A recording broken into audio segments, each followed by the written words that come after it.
Welcome to Escape This Podcast, a show that's a mix between tabletop role-playing and escape room puzzles. This is the 5th room of season 14. That's 14 seasons. I know we do 2 a year, but come on, it's 14 seasons. It's too many.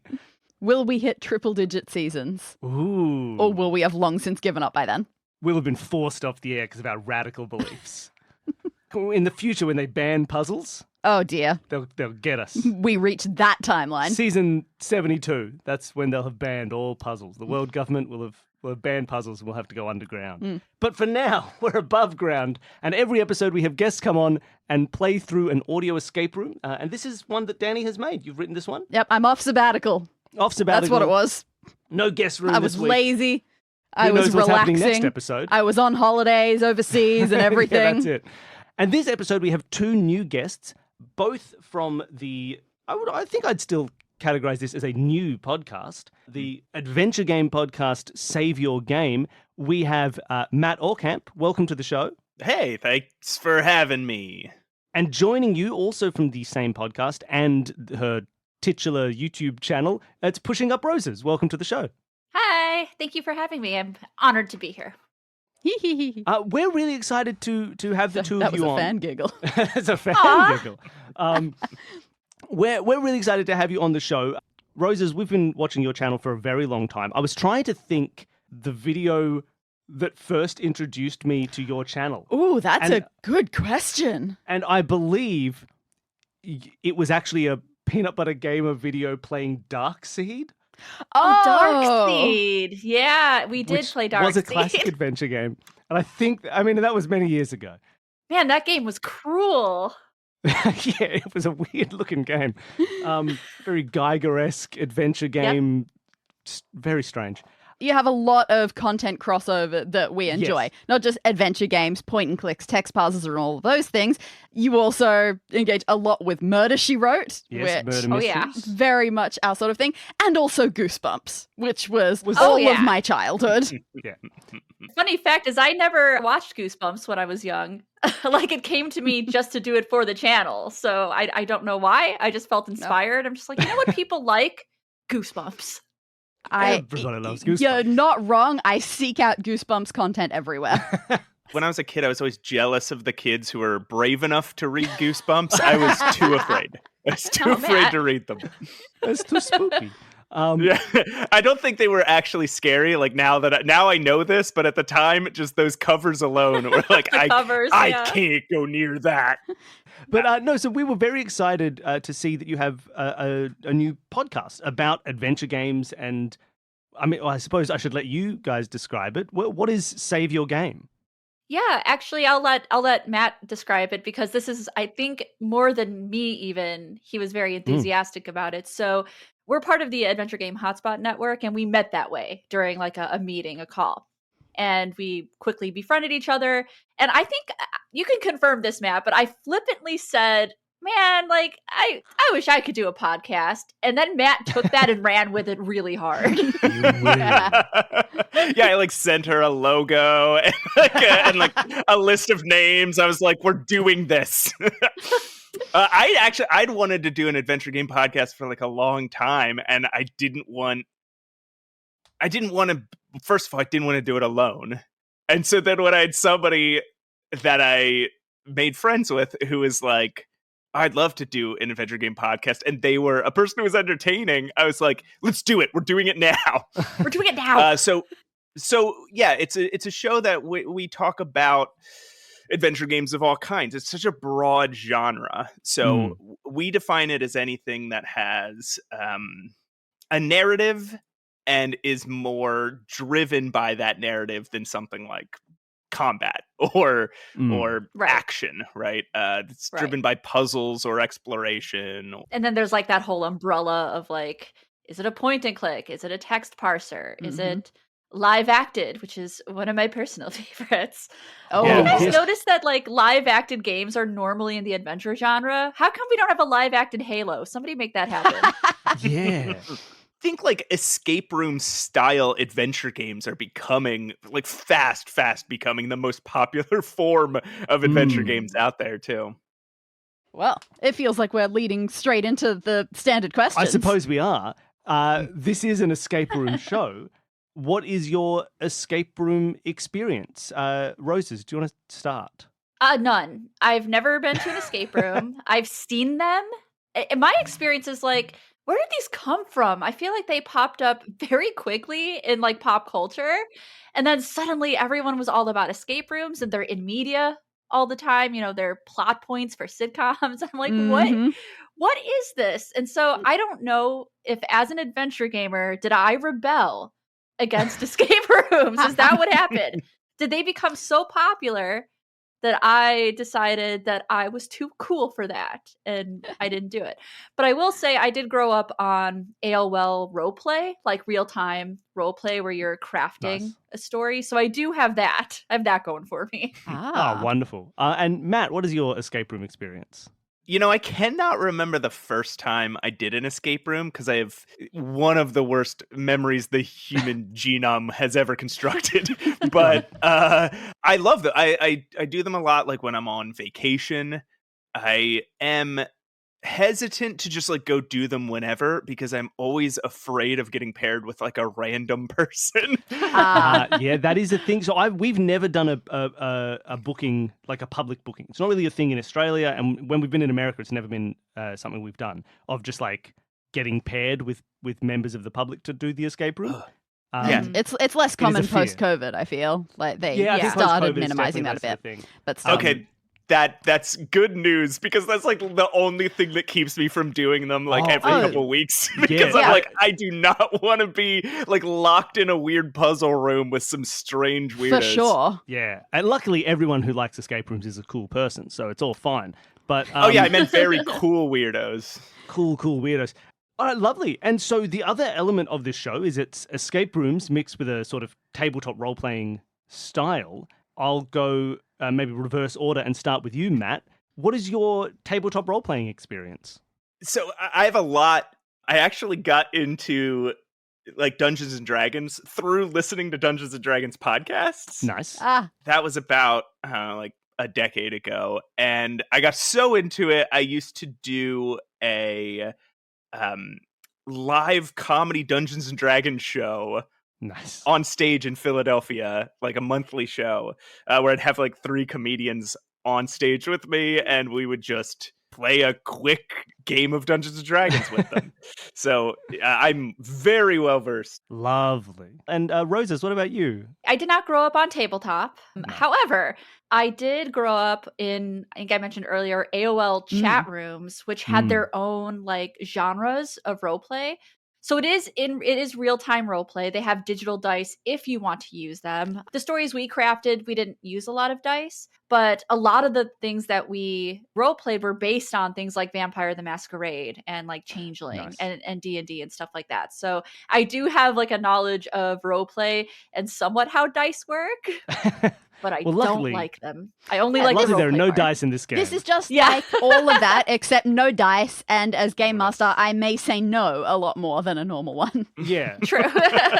All right. Well, with that all done, I think it's time to start the escape room. Do you have pen and paper? You ready to solve some puzzles? Sure am. Got it. I will preface, I believe for this escape room, you are inhabiting the same body. Yes. You are one body, 2 minds.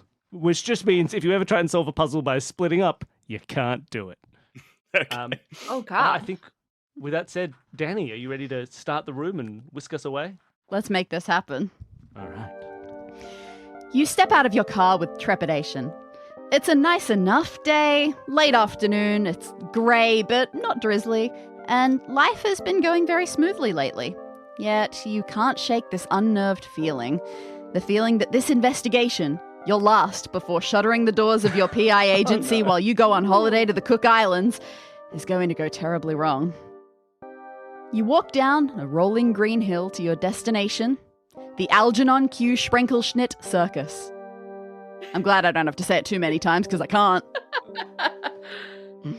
Look, in all likelihood, it's a nothing case. That's why Emily, the trapezist and contortionist who hired you, didn't go to the police instead. About a week ago, she was injured during a stunt. It was a combination of her skills and the skills of the knife thrower, and you can imagine. So she's been off on paid leave, as has the knife thrower, because the ringmaster, Mike Ring, yes, really, is... Look, Mike is extremely considerate, wanted to make sure they were both okay after such a terrible incident. He's a really good guy, apparently, which is why Emily was so worried when she heard that Mike vanished the very next day. And neither he nor any of the other performers have contacted her once since then. So she's got a bad feeling and wants you to check out what's going on. The circus is made up of one big round tent and one much smaller ancillary tent. The two are connected by a sort of tented hallway. Presumably the big top is where the action is, and when performers need to rest or do a quick change, they hurry down that hallway to the second tent, and that's where that happens. It feels only polite to start with the area where members of the public are allowed in, so you head for the main entrance to the big top. Okay, well, that's not a great start. There's clearly supposed to be a big fabric flap door here, but there's not. There's nothing except a rough, ragged edge where a rip has clearly taken the whole thing off. Well, nothing for it but to step inside, you suppose. It's pretty quiet, but definitely not empty.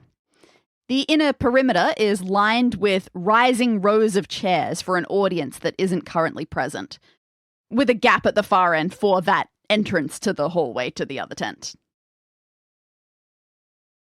Everything else is contained within the actual big center circle, the entertainment area. At the far left and right from your current perspective are two tall ladders leading up to a trapeze. There's also a net suspended between them.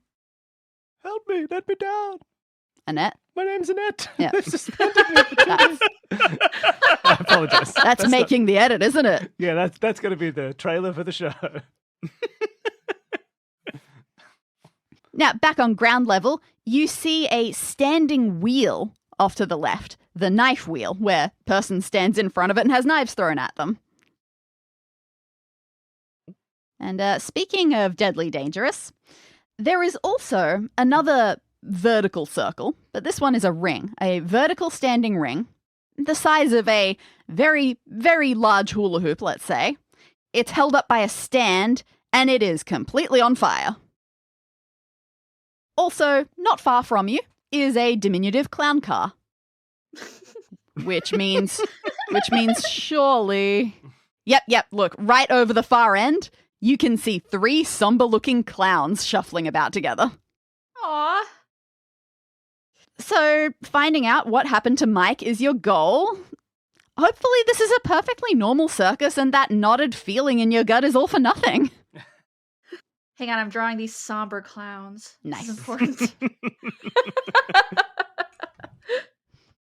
So I have a question. The ring on fire, is it like a ring somebody would like trapeze from? I'm having trouble visualizing the ring.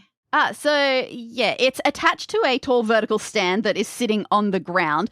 Reasonably high up, you could probably just touch it with your arm if you had any desire to touch fire. You do look closely, you notice it's sort of blended into the ground a little bit color-wise, but there is a ramp set up behind it. So a clown or an acrobat could run up and do an easy dive roll through the flames. It's a very broad ring, so there'd be plenty of space for a person to not hit it on the way through. Okay. So, Matt, since we're in one body, what do you want to look at I want to look at the knife wheel. I hate when this happens. I hate when we're like joined together like this. Ugh. Yeah. Ugh. I'm torn between, do we inspect the room or do we just go talk to the clowns? Oh, you want to interrogate the clowns? That's not a bad idea. We should get some intel from the sad clowns. Yeah, I don't know what exactly to say to them besides like, hey clowns, like sup clowns. Okay, can we approach the clowns and just ask like, what's up? You look very somber right now. Oh, yeah, as you walk up, these clowns have obviously seen you, but they're not watching you exactly. In fact, it's almost like they're deliberately not making eye contact. It's a bit tough to tell under all that happy makeup, but you don't think they're actually smiling. And they're certainly not doing anything particularly clownish for you. So you approach them. You're a bit tentative. You don't know how they'll react. They look more and more nervous the closer you get. You introduce yourself. They don't respond. You try to nudge them a little bit about your purpose. They don't respond, but they actually look, no other word for it, terrified. I'm going to go ahead and threaten them. We're the police. Wait, we're not really the police. We're just the PI. But I want to use force. They share panicked looks with each other. They don't respond to you, but almost as if rehearsed, simultaneously, the three of them perform a see no evil, hear no evil, speak no evil. So one of them covers their eyes, one covers their ears, one covers their mouth. At this point, they look like they've completely shut down. You back away. Well, we've traumatized them. There's nothing worse than a traumatized clown. Hold on. So, can you describe the differences? I want to see what the differences between these three clowns are. Billy, I don't have many listed differences between these clowns, so this is your time to have fun. So they all just look like clowns. They just picture a clown, right? Uh-huh. That's it. That's what he looks All like. right, okay, just three clowns. All right, well, those clowns were a bust. Let's mess with their car and see if that does anything. I want to look at the car. Can we inspect the clown car? The clown car is colorful and compact. Clearly not a regular car. It does have a back seat and a front seat, but you mean that literally. A single front seat, a single back seat, and no roof. It looks functional. There's an ignition spot for a key, as well as a closed boot or trunk at the back. Yeah, let's open that trunk. The trunk would need a key to get it open as well.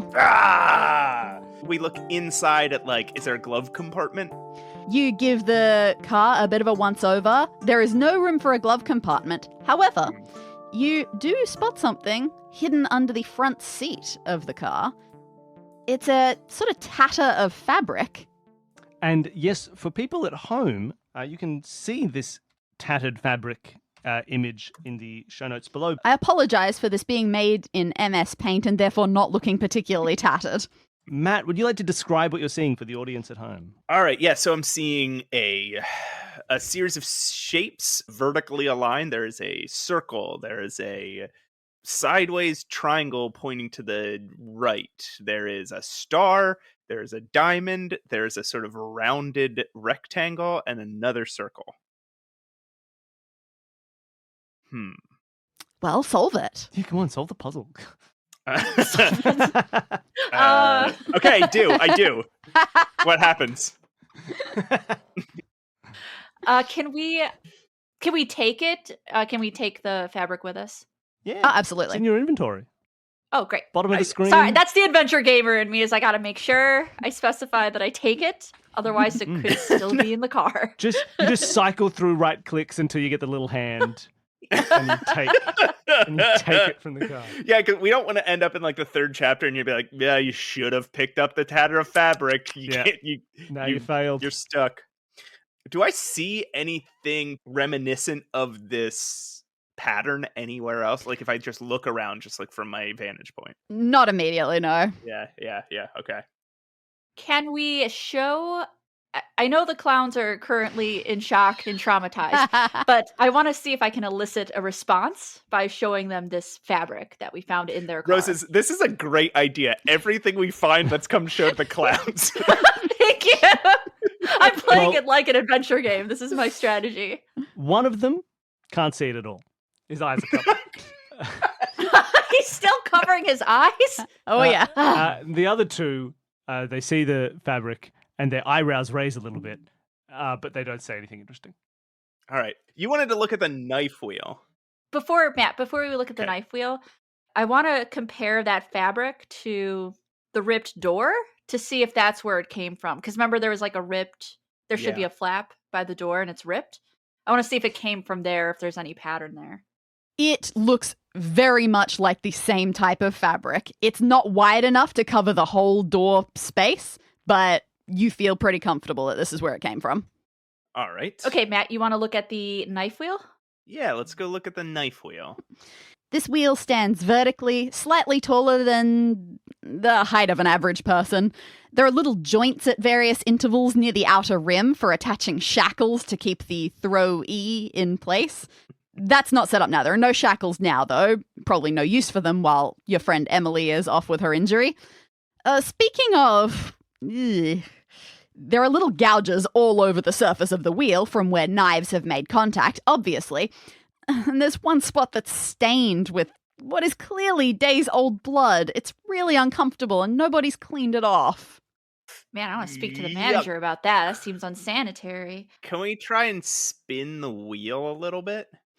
You can. The wheel spins faster than you would want while a knife is being thrown at it. It can definitely get fast. But when it finally settles to a stop, it settles in the same orientation as before. It's just clearly balanced that way so that no one gets stuck upside down for too long. I'm probably being too thorough here. Can we look at the back of the wheel? You read my mind, Matt. Okay. Sometimes that is very relevant. This time, no, there's nothing behind the wheel. Okay. Are there any like fake knives in the wheel or real knives stuck in the wheel right now? No, there are not. Okay. I want to just take a look at the chairs around the perimeter. This audience area that you're looking at, it encircles basically the whole main tent, just gaps for the entryways. The seats are bolted to the rising floor by single central legs. Most of the chairs are blue. There are a couple of red ones thrown in here and there. No pattern to that you can see. It might just be that some of the regular blue ones needed replacing, but the shops nearby only had red ones in stock. Who knows? You do a quick scout of all the rows and aisles. You find very little dirt or mess. So whoever's cleaning this place, they missed the knife wheel, but here they're pretty thorough. Although, right at the far end of one of the rows, you find something. A discarded length of fabric that looks like it may have been torn off something. Yes, so for people at home, you can see this as well in the show notes, but Roses will describe this piece of tattered fabric to you. This fabric is also a sequence of shapes going downwards in vertical orientation. It is circle, heart, heart, kind of rounded rectangle, a star, and what could be either a flag or a triangle. Huh. Let's show it to the clowns. You mean the two clowns, because the other one is... One of them can't see it, and then the other two say, "You've broken the curse! Finally, with two tatters, we can speak again!" No, the clowns do not react in any meaningful way. These clowns are not very helpful. Can we do the two pieces of fabric? Do they go together in any way? Yeah, if they were paper that had been ripped, it's often a bit easier to do that sort of thing. But with fabric does not rip in a particularly helpful way for that. All of the seams get weird very quickly. So maybe, but it's very hard to tell. It's hard to put them together. Roses, you want to burn these fabrics in the flaming wheel? A fourth cloud appears in the burn no fabrics position. Don't burn the inventory items. What are you doing? Let's let's put the clowns in the fire. No, okay. Is there any... I want to examine the fabric a little closer. Is there any stains on it or any initials or anything other than the shapes? No, you've been given all the information. Okay, cool. Oh, Roses, can we Yes. go get in the car and see if we can start the car? Or it might need a key, but can we It try? might need a key, but yeah, let's go sit in the car. It did need an ignition key. It's a little squishy, but you can fit in the front seat, so... Roses, do you know what I want to do with this car? Oh, yeah, go through the ring of fire. Yeah, of course I want to drive this car through the ring. So we better find a key. All right. I guess the only thing left to do, right, is look at the trapeze. Yeah, we should Dealy. examine the net and the ladders, anything around it. Yeah. And climb the ladder. Still a few things. Okay, out of all of those things, I have separate chunks in my notes for each of them. So very Nice. specifically, text pause me. Which one do you want to do? Look at ladder. Fantastic. The two ladders lead up to some high swinging trapeze bars. One on the far left, one on the far right. There are teeny tiny platforms up the top from which you're supposed to jump to grab one of the swinging bars. No, your hands get sweaty even thinking about it. Can we examine the net? The net hangs still a long way above the ground, but also quite a long way under the trapezes. It's also strangely not all that big. It's only a very modest circle right above the very middle of the floor space. Apparently, if the trapeze artists fall, they're expected to fall very precisely. It's tied in place with some delicate knots attached to the ladders, about halfway up, maybe. Want to climb the ladder? I don't know if we have the gumption, but yeah, let's do an attempt to climb a little bit of the ladder. We have 2 gumptions in the same body. We can muster it. You put your hands on the first 2 rungs, but something doesn't feel right. This ladder is some strange combination of slippery and powdery, residue of all the substances that have ever touched it. Ew. You don't feel very grippy, and when you try to get your feet on there, they're even worse. Add that to exactly how high and skinny this ladder goes, you don't feel confident climbing, unaided. That aside, though, during your attempt, you do notice something that apparently you just didn't before. A bit above your head height, wrapped around one of the vertical sections of ladder, is a wound-up piece of fabric. You're gathering. Again, for people at home, you can see this in the show notes, but Matt will describe a presumably sequence of shapes to you. So we have the exact same vertical orientation. From the top, it goes diamond, rounded rectangle, circle, triangle pointing right, star, circle. Roses, I don't know about you, but I'm not seeing any very specific pattern. Yeah, I'm looking through. These are all the same symbols that are on the one that was in the car, but they don't seem to be in the same. Wait, I'm gonna draw them so I can compare. They are not in the same pattern. There's another smaller tent we can look at, correct? Because there's a smaller tent connected. Yeah, there is. So there is a secondary tent and a hallway that connects them from this one. I want to take another, before we go down the hallway, let's just take another look around and see if there's any major features in this room we have not examined. There's the whole audience area, clown car, clowns, flaming ring, knife wheel, net, trapeze. No, you've covered it pretty thoroughly. And there's nothing like weird about it's probably out of our scope a little bit, but there's nothing weird about the trapeze bar itself. Like nothing looks out of place. Not in your uninformed opinion about trapeze stuff. Right.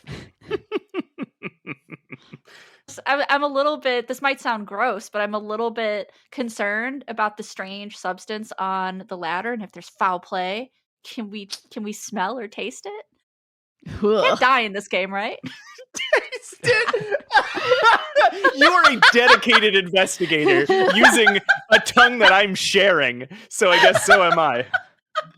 Your first instinct upon your tongue touching it is talcum powder, and that is so overwhelming you don't even get what any of the other flavors might be. That was so worth it. Oh God. I think on our way to the hallway, we'll show the ladder tatter to the clowns. Okay. They're used to this by now. We're annoying them so much. They nod their heads as if encouraging you to go on and complete your adventure. Oh, thank you. We tell them we'll be back when we find anything else. The late arriving Tastes No Evil clown saw you and then just turned around and left.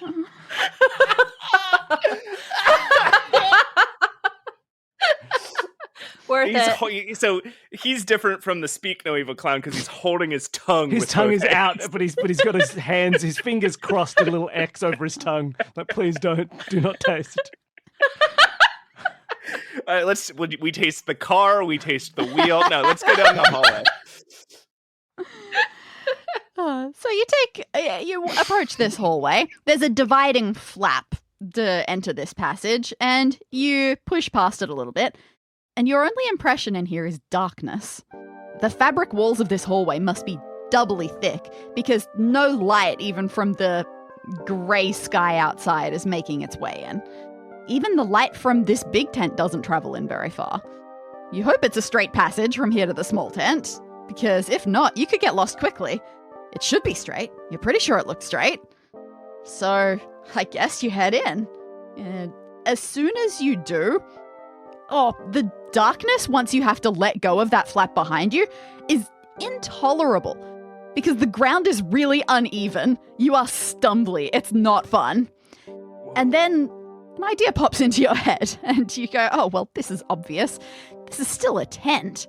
Why don't I just lift it up a little bit at the side as I go to let some light in so I can see where I'm going? So you grope for the side, you find the bottom hem, and you pull it up. And the instant a little bit of grayness makes its way in, you hear a shrill hissing noise come from right behind you. You whirl around, you drop the fabric, you plunge into darkness again. But the light lasted long enough for you to see a silhouette in the hallway with you. The silhouette of a grown man. And not just any grown man. You did enough research to know without question, that was Mike Ring, the very person that you've been sent here to find. He has been here the whole time? That jerk.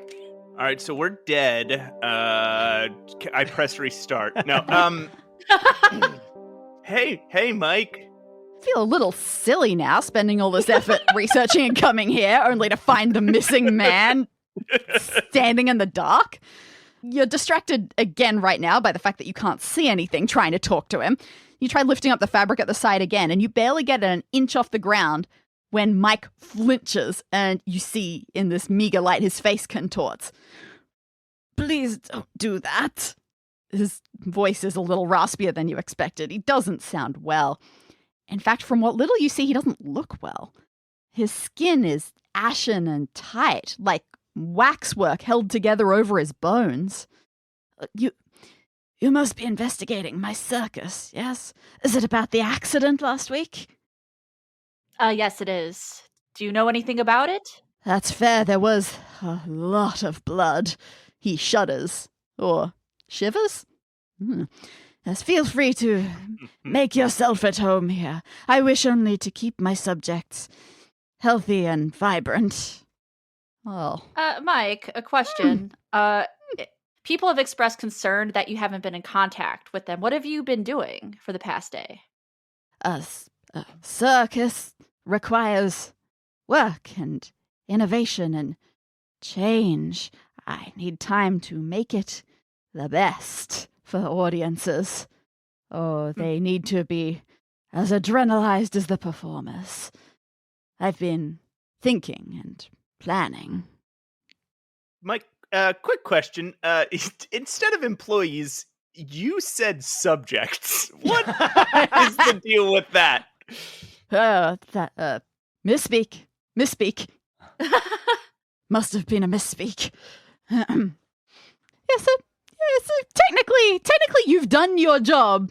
But look, call it intuition. Something tells you that maybe because with his permission, there's something more to discover about this place. Mike, you seem under or the a weather. Vampire. Oh, You're a vampire. You seem like, are you feeling okay? I'm just a little concerned. It's one of those migraine. Well, that's what they say about migraines: is hide in a dark tented hallway. I mean, you say that like it's a joke, but I'm pretty sure that's good advice. Oh yeah, I guess they do want to be in the dark, huh? All right. Well, Mike, we're gonna keep walking to the other side here if we could.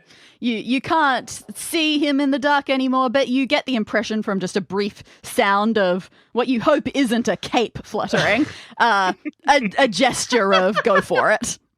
Okay. The ground's pretty uneven. Can you lead us there by the hand? You feel his very unpleasant hand. I taste it. Where's that clown? Oh, your tongue is very warm. You fumble through the dark to the entrance to the small tent. Mike edges back when you have to pull it open. But to you, it's a relief when you can get out there and see again. This small tent doesn't have a huge amount to do with it. At the far end, there's another door, quote-unquote door, to the outside. That one actually exists. And against one of the walls is a large, closed trunk or chest. And there's also a loose sheet of paper on the floor in the middle of the room. Looks like it might be an advertising flyer, presumably, for this very circus. Let's take a look at that flyer. Of course, you Googled the circus before coming here. Basic private investigator stuff. You assume the flyer will be the same as the ones that you saw online, but not so much. This one feels crisp, like it's been very recently printed, and it's got a bit of a different tone to typical circus promotional material. You can take a look at that. Yes, people at home, you can see this in the show notes, but Roses will describe this flyer to you. As an artist, I'm sure you'll appreciate it. This is the best thing I've ever seen. This flyer is quite morbid. It depicts somebody falling off of a trapeze bar. The knife wheel has a person on the wheel with knives in her and also bloody. It also depicts a clown on fire. Which I believe you suggested earlier you wanted to do. So, apparently you guys are on the same page. We're on the same page. It says heart racing and blood pumping on it, and that is what happens to us when we see the burning clown. We're like, yes! And it's called the AQS Circus. And yes, it is promoted heart racing, blood pumping. But it looks harrowing. My favorite part of the knife wheel is that where the knife impacts the woman in the center of the wheel, there's like a little bit of blood, but also where the knife impacts the wheel, it's as if the wheel is bleeding. Oh no! Even better. I assume we took with this flyers now we take it with Absolutely. us. Yeah? Okay, cool. Put it in our inventory. We'll show it to the clowns in a little bit. Well, I want to get their reaction to this clown on fire. Like, clearly, there's mistreatment. Should we check out this circus? Let's check out this trunk. Yeah, let's see if we can get the trunk open. The trunk is sleek polished wood with a large image of a green star painted on its lid. There is a lock attached to the front, a vertical combination lock. And instead of numbers or letters, all 4 dials contain different colors. Just solid colors? Yeah, they seem like they're just little squares almost. Very standard dials that you would see. Can we flip through these dials and see like what colors there are? There are several. There is red and yellow and green and brown and scarlet and black and ochre and peach and ruby. Okay, all right. Violet and yes. There's just no end to the amount of. Wow, this is a big lock. The lock itself is like 10 meters wide to hold this giant tumbler. It's a whole 256 color wheel. Yeah. Okay, what else do we see around the room? There was just the flyer, the trunk, and the exit. That actually has a door. Yeah, the other door to the outside world. And by door, we mean fabric flap. Yeah, a fabric flap. Intact. Intact, okay. Matt, do you think we are missing a piece of fabric? Because I'm thinking the dials... do the dials have those shapes on it? Do the dials match the shapes? Actually, they don't have shapes on them. Okay, interesting. The trunk itself had a green star, but the lock just colors. Now, are the stars on the fabric green? No, this fabric is totally black and white. Oh, okay. I think we might be missing a piece of fabric. Let's try this door. Let's just make sure it opens. I mean, yeah, it's a flap. You can poke your head out easily. You blink as look, again, it's a grey day, so you wouldn't call it full daylight, but daylight to some extent hits you. Nothing new going on outside in particular. You'll take a look at the door flap itself. It's plain on the inside, but has a whole bunch of something going on the outside that feels circusy enough. Going to get another image for you. Yes, people at home, you can see this image. And I think it's Matt's turn to describe what he sees. Oh, okay, a bunch of colors. There's 4 rows of colors. It goes purple, orange, green, blank, red, purple. Yellow, red, purple, orange, green, blank. Purple, blank, blue, red, green, orange. Green, yellow, blue, blank, red, yellow. Okay. I mean, my theory now is using the color of the green star to somehow align with this orientation. My thought is that there's 6 colors in each row, and there is 6 shapes on each thing of fabric. So probably each shape matches with a particular color. Mm-hmm. If the star aligns with green, then maybe it'll be like whatever position in the row the green is. So maybe like 3, 5, 5, 1. That's what I was thinking. Yeah. Do you want to try that? Wait, but we don't have numbers. There's no numbers on the thing. So there's no numbers. Oh, that's right. The missing spaces. The missing spaces would be the color that we're looking for. So what I'm doing now is I'm looking at our scraps of fabric. Mm-hmm. And I'm seeing if...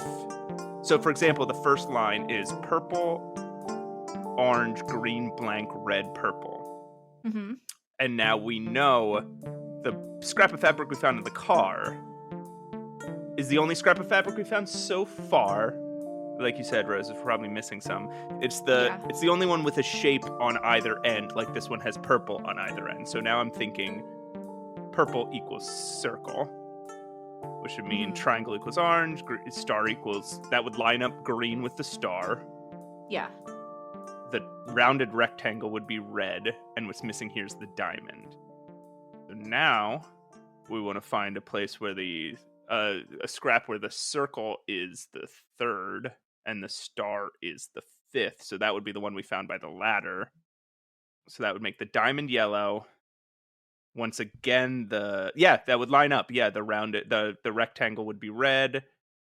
The triangle would be orange. The missing space there would be a purple circle. In the first row, the missing space would be a yellow diamond. That leaves only one shape that we haven't gotten a color for, which would be the heart. So the hearts are blue. So I think the 3rd row would be purple circle, blue heart, red rectangle, green star, orange triangle, and then we're missing a fabric. That's why I figured. I think we were missing a fabric. Or we're supposed to intuit what that 4th one is. Oh, and then on that 3rd row, the missing one is the blue heart. So I think the combination... The 3rd row? Yeah. So I think the combination to the lock so far is yellow, purple, blue, and then there's 250. We can't do that adventure game thing where you get 3 numbers. I say we do it. Cycle and try to find them. Yeah, you put into your text parser, try all colors, and the text parser says, try every I don't understand that. Now, was the way I was explaining that, did that make sense? It seemed to me like basically, you lined up those scraps of fabric that you had to match colors and shapes. So you saw that like one starts with purple, ends with purple, and one of those scraps starts with circle, ends with circle. Mm-hmm. Yeah. You checked them, they matched up, especially with the green star being like a nice key that you use to match green to stars, and they always seem to match. So you could find whatever shape was missing from those rows, and then you could align those shapes with colors, so you could fill in what colors would have been in those spaces. It was perfectly solved. Let's go scrap hunting. Mm-hmm. Yay! Okay. So we're currently in the smaller tent. Mm-hmm. Where did Mike go to? Is he still in proximity? As far as you know, he's still lurking in that hallway. In the dark corridor. Oh dear. Okay. Ugh. Makes you queasy thinking about him. Especially that whole licking his hand thing that happened. It needed to be done. We really shouldn't have done that. We should apologize to him. No, we are very much a Columbo-esque PI, and our methods are unorthodox. Okay. Yeah, Columbo all the time. Oh, just one more thing. Just give me your hand for a moment. No, my wife is good at this. I'm not really good at this, but my wife is always licking hands. I'm gonna do. Do you want to look more in this small tent? Do you want to go back to the large tent? We would have to pass Mike, and that's a risk. You wouldn't have to, because you do have a door to the outside. Oh, that's true. Yeah, We can let's go avoid outside. the mic. It feels a little bit like just more reassuring that way. Yeah. He might be yeah. contagious. We don't know. Good point. Yeah, so, okay, you head out the actual door flap. You walk on the grass. You're going around a slightly longer way, but it feels worth it.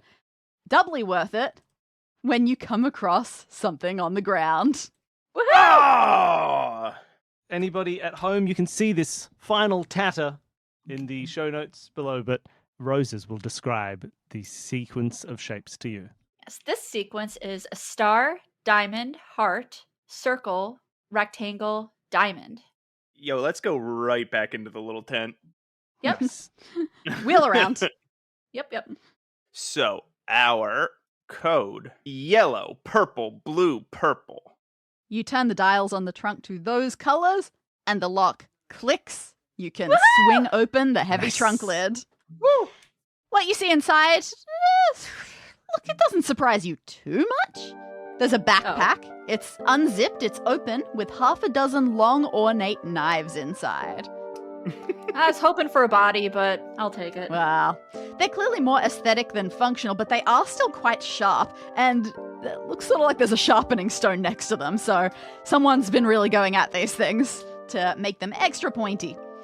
And beside this backpack sits a pile of what appears to be some climbing gear.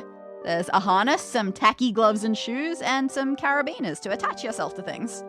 Matt, what would you like to inspect first? How many knives are in here? Is it just a bunch? It's half a dozen. 6 Okay. knives. And they're sharp, but they are, quote, novelty knives, essentially. No, they're not kitchen knives. They're not meant to be Okay. used for standard knife purposes. So, essentially, circus knives, juggling knives, all that sort of thing, except... But somebody's been enhancing them with a sharpening Exactly. stone. Huh. Okay. Is there any blood on any of these knives or on the sharpening stone? You know what? One of them, they look a little bit cleaner, but it does... You reckon there's maybe a faint little bit of stain to one of them. And probably the one that the accident happened with. Ugh. Hmm. Matt, let's look at this climbing gear. That seems odd. Let's kind of examine the climbing gear. You suspect that this might be used when a trapeze artist is just getting some practice in, so they've got extra safety equipment that they wouldn't be using during a proper show. So, yeah, just a nice standard harness and some grippy equipment. Can we take the stained knife with us? I would take the backpack and the climbing gear. I want to take it all. Oh, I Perfect. just take it all. Okay, cool. Yeah, Let's you go. said it all. Let's go show it to the clowns. I mean, I think we need to ask Mike about some of these blood stains we found. That's a little suspicious. Dude, I have a thought. Okay.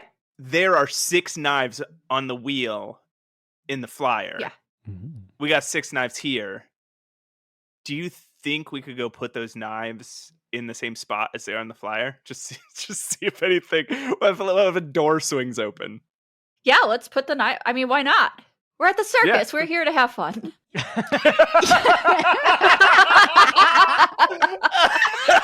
Tell, so much, tell the clown to get on the knife wheel so we can do this.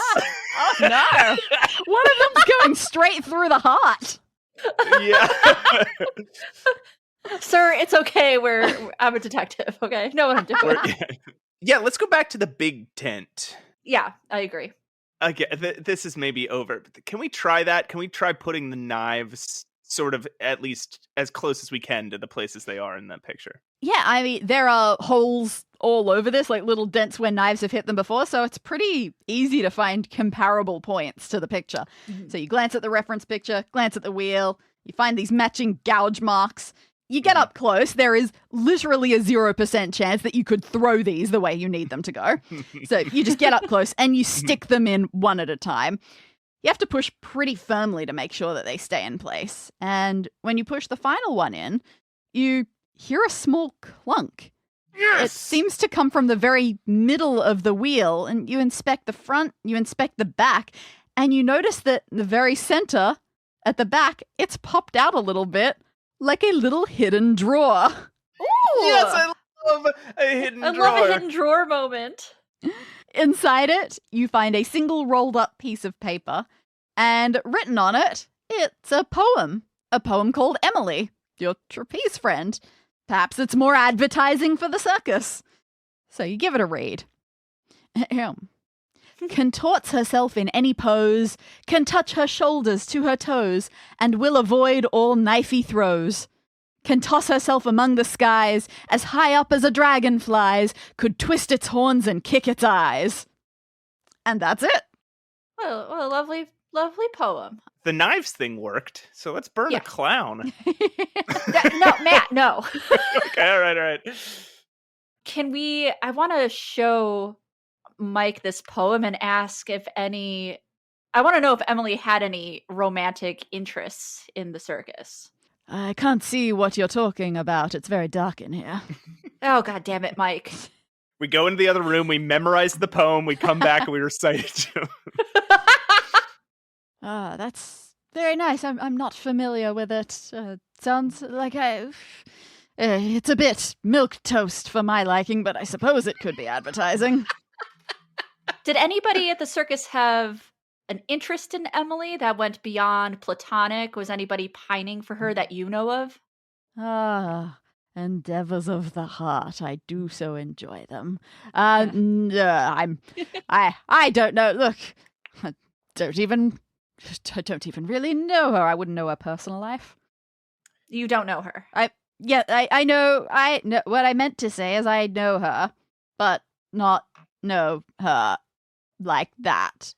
Mike, my friend, you got to work with us here. How did you find Emily? How did you hire her? Mike seems particularly uninclined to help you. I don't think we're going bet. to get a lot from Mike. I just like making him sweat. Roses, Yes.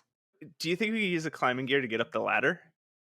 That's kind of what I'm thinking. I'm thinking we do need to get up to the trapeze just because the poem has an emphasis on flying. I see it also has a contortion thing, but I think that has to do with the knife wheel, and I think we've already exhausted the knife wheel.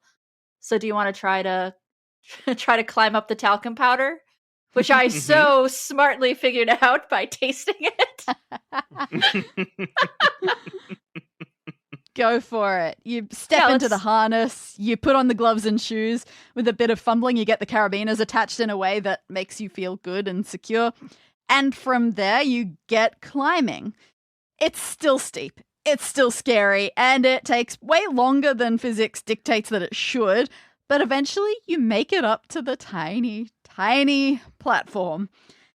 You know how it is when you get to a certain height and your legs kind of stop working a little bit? It's like you cling to the ladder, you do an awkward sort of shuffle to get yourself in a reasonable position, and against your good judgment, you look out over the circus below. Everything inside the main circle looks the same, just smaller. But there is something different about the audience area. It's subtle, but those chairs, remember how most were blue but some were red? And it seemed haphazard? From this angle and distance, it looks like the red ones are forming a picture. But because it's made of chairs, it's not super clear what it's meant to be. Some kind of animal, you're pretty sure. But there are a lot of animals to just sort of guess before stumbling upon the right one. You might have to be primed to think about one in particular to recognize it. Does everything else pretty much look... Are the clowns still there? I just want to check on them. Can they see us? Are they judging us? Yes. Yes. Well, two of them can see. Two of them can see. That's right. Okay. I mean, my instinct is to try to think about, I guess, animals of the circus. There's a ring of fire there. Is there some kind of large cat that it could align with? It's not terribly dissimilar in some ways, but there are some chunks where you cannot figure out how they would align to a big cat. Okay. You see something that maybe could be a tail, like a lion's tail a little bit, sort of, but... And now I start thinking about dragons. Does it have any sort of dragon similarities? Oh, that makes so much more sense based on what you're seeing. Oh, the things that you... Yeah, okay, that's a wing. Oh, you get it now. Great. There's even a bit of flame coming out of its mouth. 2 horns there. Yes, okay, yep, you've got it. You've got dragon face and body. Definitely. You've nailed it. From this angle, can we pick out, like, recognizable dragon horns and eyes? Yes. Just quite frankly, yes, you can. I would have recorded in my brain which chairs these that correlate with the eyes and the horns. Yep. When we get back down. Okay, Perfect. cool. Let's go turn the chairs that correlate with the horns. Mm-hmm. And I guess kick over the chairs that correlate with the eyes. You make your way into the audience, and first the horns. You gently tug at those seats and find that they are indeed a little bit loose on their central legs. It takes some force, not too much, but a decent amount, and you're able to twist them 180 degrees until they're facing backwards, and that's where they seem to stop. As for eyes, easy enough. You know what? They're very close to each other. You can't resist. You see if you can do a bit of a matrixy sort of jump and kick both at the same time. So you jump, you kick. They're not your best kicks, let's be real, but they're impactful enough because as soon as you impact both of them, there is a springing noise. Not from either of the chairs you kicked, not from the horns, from the one seat that sits in between them, the one blue seat that separates them all. It has sprung up several inches on its leg. There's some mechanism that you didn't know was going on to connect these chairs together, but it shoots it upwards a little bit. You bend down and you take a look, and sitting inside a newly visible hollow part of the leg is a key. Yes! Woohoo! God, I'm so excited to have a key. You think this is the key to the trunk in the clown car? And maybe it'll start the clown car and we could drive it through the room. Yeah, either those are the only things I remember have anything key related that they need. Yeah, I've been looking forward to a key so much. Me too. Okay, we gotta look in the trunk though. There could be a body in there, albeit a small one, as it is a clown car. But you don't know. Okay, my only concern is if we look in the trunk, what if we trigger the cutscene and we don't get back to be able to drive the car through the No, fire? we'll save our game beforehand. I'm super not worried about it. Right, so out of both options, open the trunk or get in the car and drive off, you think that opening the trunk is the one that would trigger a cutscene? Okay, yeah. Yeah, Matt, what the heck? Trunk. Let's open the trunk. I say we open the trunk, yeah. You pop that open and you lift it, you look inside, and there is a body inside. Sort of. It's a stuffed plush tiger. Aww. It's quite large. It's wearing a t-shirt that says Algernon Jr. And you have a faint memory from your online research that way back in the day, the circus used to have a tiger performing tricks, obviously phased out quite a while ago. This must be merch from way back then. Not only does it have a t-shirt, it's got sunglasses, backwards cap, headphones, lollipop in one claw. Algernon Jr. is a cool dude. All right, Matt, do you want to go with your idea of driving this car? I don't think it's going to help, but I want to drive this car up the ramp and through the fire, through the ring of fire. All right, you stick Algernon Jr. in the backseat as your passenger, and the key fits in the ignition. You start the car up. It's tinny, it's lightweight, nowhere near as fast as a real car, but it's got solid go-kart energy. You do some little warm-up circles, you head to the ramp, you go flying through, you feel the heat of it on you, and then you clunk on the ground. And the car seems okay. You look at your passenger and, oh no, a little bit of fire caught Algernon's head. You quickly tap it out. God. Okay, thank God. Okay. Yeah. So, is there anything odd about Algernon? Is he heavier for a plush toy, or is he pretty standard? He doesn't feel like you need to rip him open in any way, but okay, good. He's just a heavily accessorized tiger. He's got a lollipop in one claw. He's got a t-shirt that says Algernon Jr. What else does it? What are his other accessories? Backwards cap, sunglasses, and headphones. Are these all like fake? Or like are they like props or are they part of the plush? Like are these sunglasses real? Yeah, they're real sunglasses. They are quite strong sunglasses in that they have a very good darkening effect to them. Let's put the sunglasses. Let's give the sunglasses to the see no evil guy. Oh. Let's give the headphones to the hear no evil guy. Yes. And let's then jam the the lollipop in the mouth of Nice. the speak no evil guy. Let's do it. All right, which one first? Let's give the sunglasses to See No Evil because he's been, covering his eyes for a very long time. Yeah, all right, you have to prod him a bit to get his attention, but you manage. Sir, and he sees you holding out these sunglasses, and some of the stress wrinkles vanish from his forehead. Now he can't hypnotize me with his eyes. Ooh, Whoa. he seems very grateful. And then we'll give the lollipop to the Speak No Evil. He, again, also bit disbelieving but very grateful, takes the lollipop from you. Please save us. This is harrowing. And let's give the headphones to Hear No Evil then. You do exactly that. He puts them on and he sighs. Oh, now he can't hypnotize me with his voice. Whew. Is there like a clarity? Are they able to talk to us now? Can they talk freely and answer questions? It seems like maybe. It does seem like a bit of a weight has been lifted off their shoulders. They're still afraid, but now that each of them have these things that clearly they were missing, for purposes you think you understand, but still not 100% on that, they exchange glances with each other, like they're having a conversation in their minds. And at long last, Hear No Evil reaches into one giant clown pocket and pulls out a transparent Ziploc bag, hands it to you solemnly, wide-eyed, and once again, you get a... Help us! And they might be a bit freer. They are definitely still afraid. You quickly look at this Ziploc bag they've just handed you, and you wish it wasn't transparent because you can clearly see what's in it. This is a blood pack. These clowns must pretend to get hurt and spray it all over themselves. You've never seen fake blood mix look this real, though. And the clowns watch you intensely as you look at it. You have a plan, right? Yes, we have a plan. You're in good hands.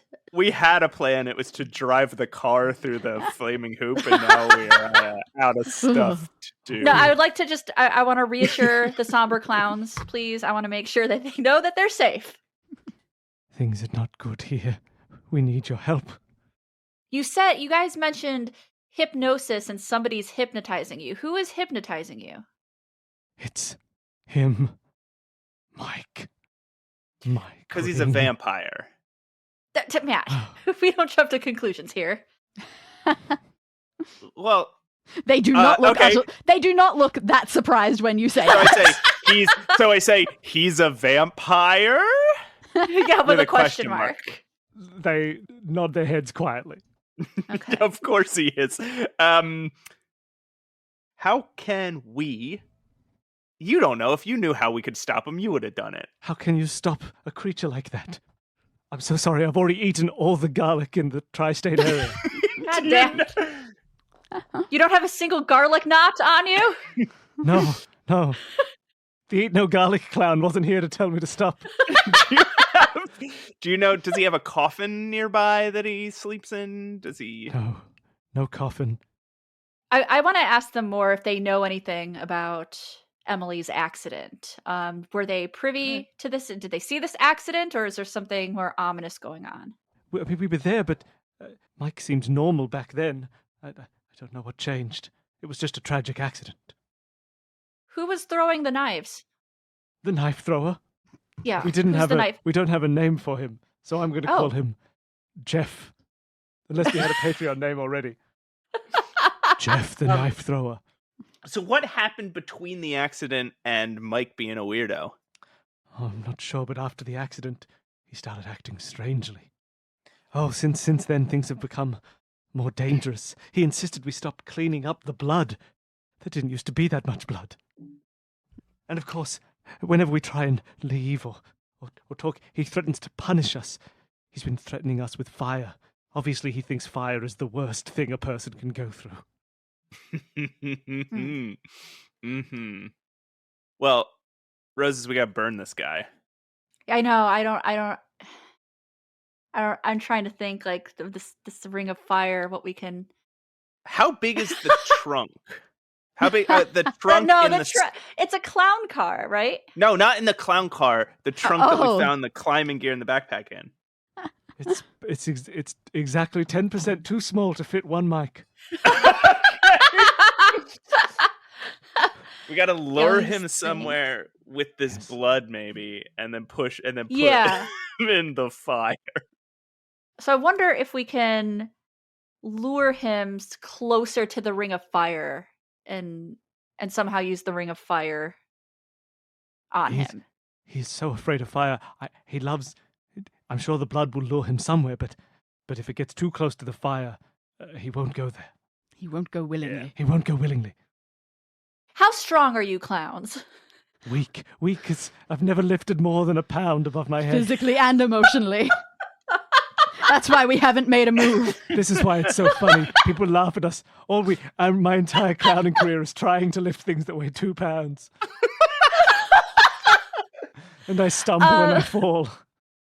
Matt, Yeah. Oh, Do these you want headphones, they're to- so heavy. Oh, my head. I can barely hold them. well, we have to help these clowns. They are in dire straits. I'm also very worried that my clown voice is slowly turning into Werner Herzog. Just gradually getting closer to Werner. Don't worry, we'll fix that too. You have to stop me before I turn to Werner Herzog. I Matt, can't do stand you dealing wanna- with Klaus Kinski. Could Mike and us fit in the clown car at the same time? You could. He could sit in the back seat. Are you putting our lives in danger, Matt? I was gonna say, I feel like we should at least try to lure him into the big tent first with must the be blood to lured. see if he is receptive to the scent of Well, blood. he was so upset about any light enter it. Like, I'm afraid he won't come. But the But sun's for any going down. light. The light is growing it's- dimmer by the second. He may enter Okay. with the door of the blood may draw him in, regardless of the light. Whoa, But where would you Roses, lure what him? about the net? You wanna catch him in the net? Do you wanna try to take the net? See if we can undo it? We got novelty Yeah. knives. We can just cut it up, right? All right, let's try that. Let's cut the net down. Sorry, I'm ruining the circus. The circus has been ruined already. sorry, sir. You secure yourself tightly. You take out one of the knives. They were good enough to stick to the wheel, so they're obviously sharp enough to actually cut something. So you climb up one of the ladders to the point where the net is tied. And, all right, the weave of these threads is more complex than you thought. That's okay. All the different bits are just looped around each other in such a way you can see one segment that's kind of the load-bearing bit of net. So if you cut away at that one section, the whole thing would come down. And you pause for a moment. You know, you thought this might be a bit of a time-consuming activity. You need to get it ready. But it's just one simple cut, and then a net will fall. Yeah. All right. Yeah, let's put the blood under the net. Yeah. You put your fingers on the little plastic zip of the Ziploc bag. The 3 clowns cringe in terror. In fact, they run into the audience and hide under some seats. Bye. Oh They dear. want no part of this. You tug the Ziploc bag open, and the nasty smell hits you. It is nauseatingly accurate. And then, did it just get darker in here? You've suddenly been cast into shadow, and you feel cold breath on your shoulder. You turn and you see Mike Ring right there. He looks even more gaunt in this faint light, and his expression is wide-eyed with intensity. His eyes are laser focused on that bag. You take a step back, he follows forward. Your heart thuds. Maybe you're crazy, but you swear he can hear that, and it's spurring him on more. He looks like he wants to pounce on you. At the same time, you wave the bag around, and his eyes do not leave it. He is entranced. You have him under your control. So you drip a little bit onto the ground. And Mike is almost hypnotically drawn to it. It's very, piece of candy. But he follows it, he bends down, he doesn't even try to eat, he just takes in its aroma for a bit. He savors it. It's really nasty. So you take a few steps back, you drip a little bit more, and here goes nothing. You go to the very middle of the ring, right under that net, and you pour out the whole thing. Mike, you don't know how to describe it. He smells this, he swells with feeling. It's like you see a child blinks, they open their eyes, and suddenly the world is candy. It's that level of intensity. He can't even handle it. He is moving towards it almost against his own volition. He is so absorbed. Drop that net! He doesn't even notice as you head over to the ladder again. Even with your slow climbing, he is just entranced by this amount of blood. The position is perfect. No more waiting. You swing that knife onto the threads, keeping the net up. For a moment, you're worried that it's going to float down like paper, but no, it crashes full solid force. And Mike gives a confused roar, so captivated by the blood he had no idea anything was going on around him. Now, in his baffled rage, he swings his arms and legs about. He's tangling himself up more and more, and pretty soon he's in such a bound position that he trips and he falls. He's trussed up like a Christmas ham. Yeah. You're a Christmas ham, we taunt him. I'm not a Christmas ham. You're a Christmas ham to My us. one weakness, being called a ham. Demand that he apologize to the poor traumatized clowns in the audience, please. While he's on the ground, he's just sticking his tongue out and licking at the blood there. So. Ew. Okay. Well, Matt, should we we just captured him. Do you want to kill him, essentially? Do you want to burn him up? The clowns look at you from under their seats in desperation. He must be vanquished. Okay, yeah, let's do it. Can we lift him into the trunk of the clown car? He's lighter than he looks, but it's still an effort to get him to that car. You can't take him a huge distance. You bring the car right up to him and sort of tilt him in. Luckily, he's so terribly tied up, he doesn't have any good leverage to fight against you. You shove him. He's not sitting in the backseat. He's just sort of on top of the backseat. But yeah, he is now sort of there. We're going to drive this car through the hoop over. Because if he's in the car, he's not just going to well, I'm thinking about that too. I'm not. Let's do a trial. And just if he go does it through on the ring. first run, we'll just keep going through. Wait, Matt, we need like a threatening catchphrase to tell him before we go through the ring. Okay. What do you? You got? know, like suck on this. Okay, all right. Do you get it? Oh, because vampire. Yeah. All right, yeah. All And right. we just keep yelling it over and over because it takes us longer to get to the. Suck on this. Do you get it? Suck on this. Do you Suck on get this. it? Do you get it? Suck on this. Do you get it? Do you get? Okay, we're almost there. Suck on this. Do you get it? All right, we're there. Oh, okay, we're going up the ramp. Suck on this. Do you get it? Keys in the ignition. You are in the driver's seat. The puttering little vehicle takes a minute to pick up speed. You get it in front of the ramp. You point it squarely at the ring of fire, and you press hard on the accelerator. It doesn't exactly send wind rushing past your ears, but it's enough to get you up to the end, up in the air. It's your second time as well. You know how this feels. Still a bit of a cool rush. This is the fun part of the circus for sure. The fire, it's bigger from this angle. It comes closer. Again, you feel it. And a scream sounds. You think it comes from behind you and not from you yourself. You feel the tendrils of heat lash at you from all angles. It nips at your skin. And then it's gone, and you brace yourself for the hard landing. You're jolted hard. Your foot comes off the accelerator, and you quickly slam it down on the brake instead. Head spinning, you clamber out, and you take a look at Mike. And oh boy, he has not reacted well to the fire. His waxen skin, touched by the flames, is melting, streaking down his face in thin lines marked by where the net is digging into him. He struggles and twists, he's hollering to be let go, but his voice is changing. You're frozen to the spot. After an eternity, all the skin on his face falls away, limp, viscous and useless, and your eyes widen at what you see underneath. Because this is not what you thought was happening here. Fleas. Hundreds of millions of fleas. With high-pitched insecty shrieks, they leap away from the pile that was Mike in all directions, every bug for itself. Obsession with blood, aversion to sunlight, aversion to fire. Okay, wow. All of those things actually apply to fleas as well as vampires. You wonder if there's some connection between gothic horror writers and bug phobias. Oh, this is... I'm very embarrassed. Unlocking some things. Anyway, pretty soon all that's left of Mike Ring is a pile of clothes in the back of a car. A couple of fleas do try to latch onto your legs, but a quick slap takes care of that.